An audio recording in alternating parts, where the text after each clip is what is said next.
রাত খেজুর গাছ থেকে যে রস সংগ্রহ করা হয় তা কিন্তু সকালবেলা এই গুড় তৈরি হয় সেটা দিয়েই।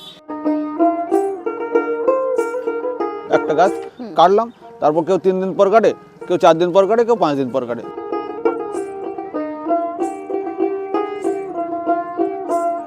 মানে গাছের প্রথম যে রসটা, হ্যাঁ, সেটাকে জিরান বলা হয়। জিরান বলা হয় বা ফার্স্ট কাট বলা হয়।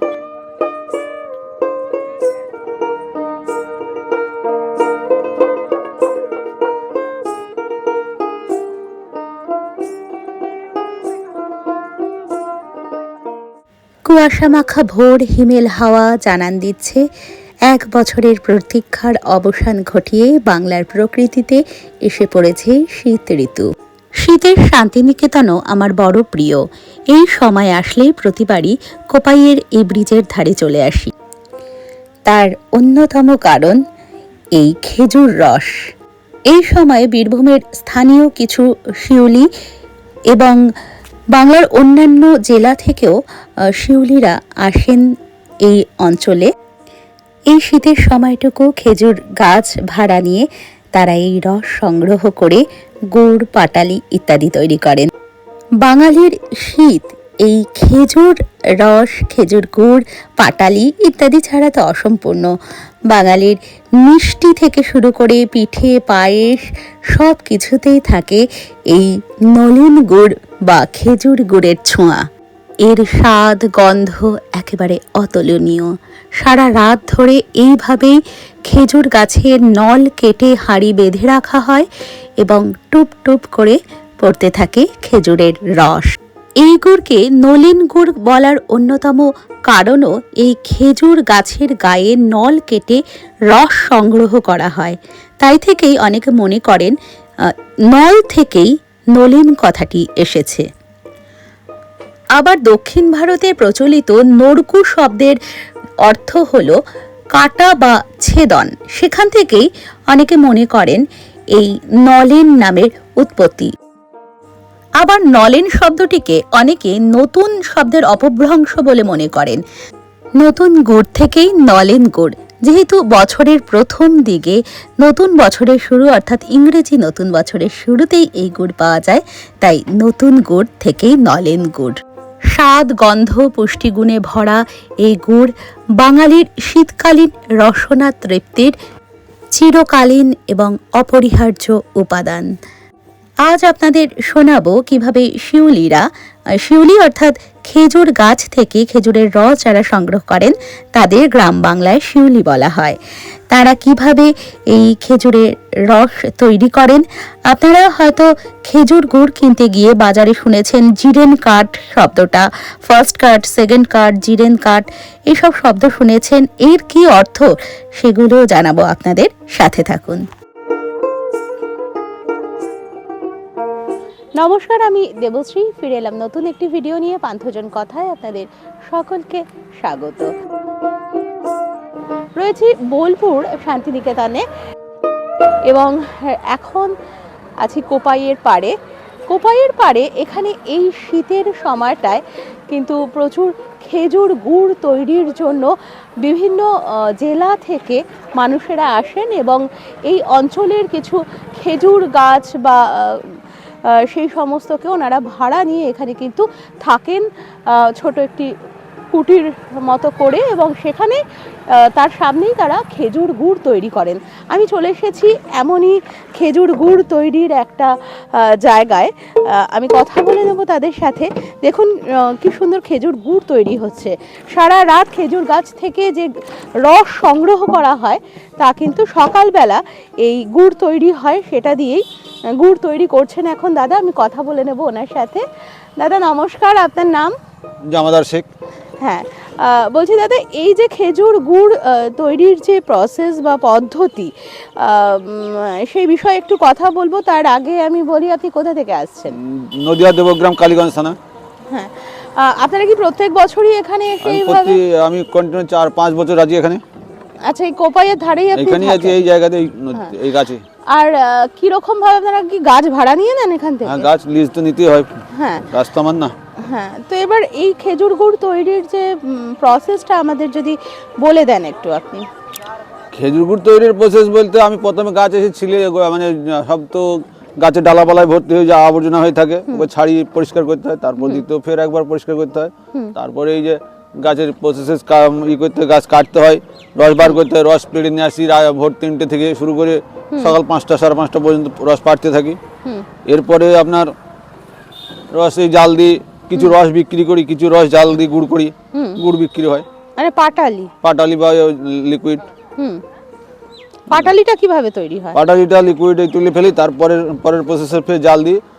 কতক্ষণ এই রস জাল দিলে তবে এই গুড়টা তৈরি হয়? ওটা আপনার রসের উপরে নির্ভর। আমার যদি এই ড্রেকটা পুরো ভর্তি হয়ে যায় তাহলে আমাকে 4-5 ঘন্টা জাল দিতে হবে। আচ্ছা। আর যদি কম হয় কম হবে, যেমন রস হবে সেরকম জাল দিতে হবে। আচ্ছা, এই রসের কত রকমের ভাগ? এই রসের ভাগ দুই রকম। আচ্ছা, এক জিরেন ফার্স্ট কাট, হয় 3 রকম ভাগে, কিন্তু 2 রকম ভাগই করা যায়, এক ফার্স্ট কাট আর সেকেন্ড কাট। সেকেন্ড কাট বলতে কি রকম? ফার্স্ট কাট বলতে এই যে গাছটা জিরেন দিই, মানে শুকাইতে দিই, একদিন কাটি, 4 দিন পর কি 5 দিন পর, এরকম যার মতো হচ্ছে। কেউ 3 দিন পর কাটে, কেউ একটা গাছ কাটলাম তারপর কেউ 3 দিন পর কাটে, কেউ 4 দিন পর কাটে, কেউ 5 দিন পর কাটে, মানে যার যেরকম ইতে আছে। হ্যাঁ, এবার যেমন আমি আজকে কাটলাম, 5 দিন পরে কাটবো, সেটা হচ্ছে ফার্স্ট কাট। আচ্ছা। তারপরের দিনকে রস পাবো, ফের তারপরের দিনকে রস পাবো, মানে একদিন কাটবো 3 দিন রস পাবো। মানে গাছের প্রথম যে রসটা, হ্যাঁ, সেটাকে জিরান বলা হয় বা ফার্স্ট কাট বলা হয়। আর এরপরে এই গুড়ের যে এটা কতদিন পর্যন্ত, মানে খেজুর রস কত সময় পর্যন্ত খাওয়া যায়?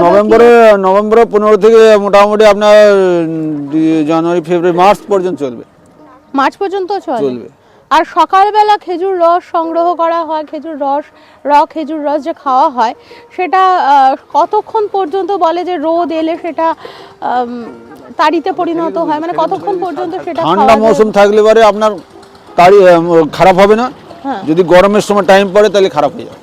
মোটামুটি গরমের টাইম পড়লে মোটামুটি আপনার 9টা 10টা বাজতে বাজতে, যেমন বাংলায় মাঘ মাসের অর্ধেক হয়ে গেলে, ফাল্গুন মাস মাঘ মাস পড়ে গেলে আপনার মোটামুটি 10টা বাজতে যাবে না, ওই ঘোলা হয়ে যাবে, গেঁজে যাবে।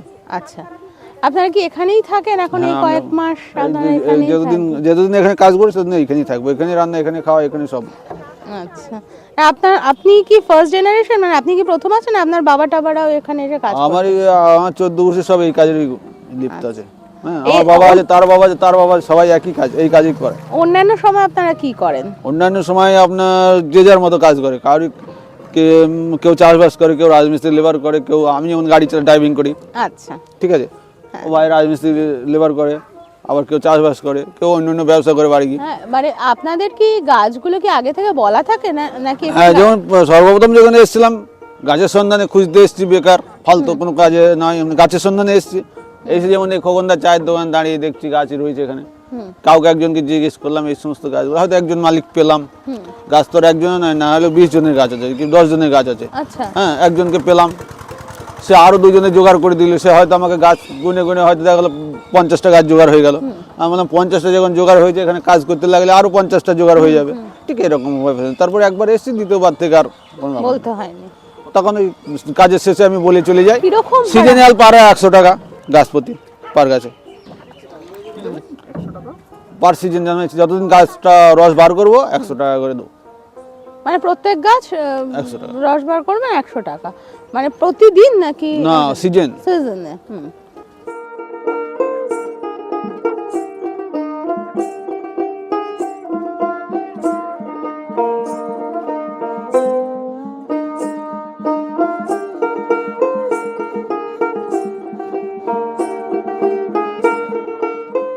আপনারা শুনলেন কিরকম ভাবে খেজুর গাছ প্রথমে ভাড়া নেওয়া হয়। এখানে এসে যারা বাইরে থেকে আসেন, এখানে কিছু স্থানীয় মানুষও আছেন যাদের নিজেদের গাছ আছে, নিজেদের বাড়ির আশেপাশে গাছ আছে, তারাও করেন। তেমনই বাইরে থেকেও কিন্তু উনি যেমন নদিয়া থেকে এলেন, যে দাদার সঙ্গে আমরা এতক্ষণ কথা বললাম, এখানে এসে গাছ ভাড়া নিয়েছেন। গাছ বিভিন্ন জনের থাকে এবং সিজনে 100 টাকা করে এই ভাড়া গাছের, এবং সেখান থেকে রস সংগ্রহ করে তারপর খেজুর গুড় তৈরি করা হয়।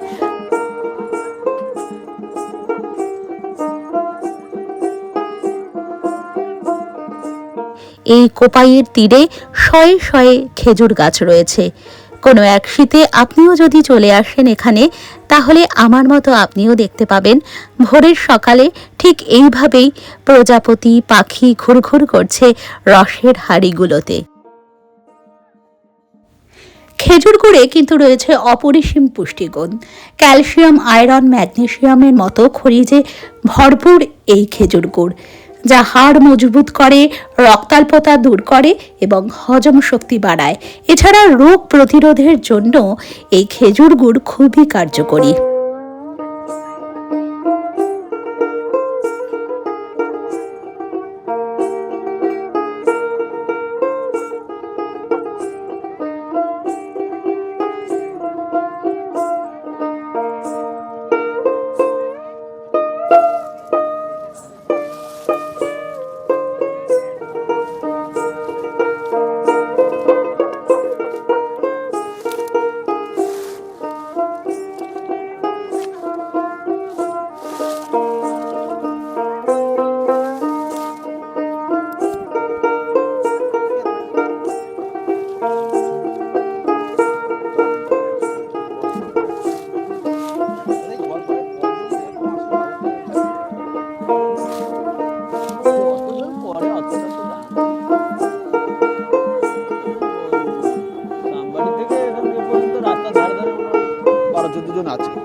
সারা বাংলা জুড়েই এই শীতের গোটা মরশুমে আপনারা ভোরের বেলা সুমিষ্ট খেজুর রসের স্বাদ আস্বাদন করতে পারেন। আর শান্তিনিকেতনে এলে কোপাই যাওয়ার গোয়ালপাড়ার এই সম্পূর্ণ রাস্তাটির দুধারে বহু শিউলিদের দেখা আপনি পাবেন, যারা খেজুর রসের হাঁড়ি নিয়ে প্রতীক্ষায় থাকে। তাদের থেকে আপনারা খেজুর রস খেতে পারেন। খেজুর রস খাওয়ার জন্য একটু ভোরের দিকে যাওয়াই ভালো। যত ভোরে যাওয়া যায় রসের স্বাদ তত ভালো থাকে। পরবর্তীকালে সূর্যের আলোয় রস কিন্তু ধীরে ধীরে নষ্ট হতে থাকে। এছাড়াও আপনারা খেজুর গুড়, ঝোলা গুড় সংগ্রহ করতে পারেন এবং তার সাথে সাথে সংগ্রহ করতে পারেন পাটালি গুড়। পাটালি হলো খেজুর গুড়ের কিছুটা শক্ত অবস্থা। দেখুন কিভাবে তারা পাটালি তৈরি করছে। এখানে পাটালি তৈরির পদ্ধতিটাই দেখানো হচ্ছে। গুড় জাল দিয়ে নামিয়ে এভাবে ঘষে ঘষে কিছুটা শক্ত করে তারপর সেটা থেকে পাটালি তৈরি করা হয়।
আশা করি আপনাদের ভিডিওটি ভালো লেগেছে।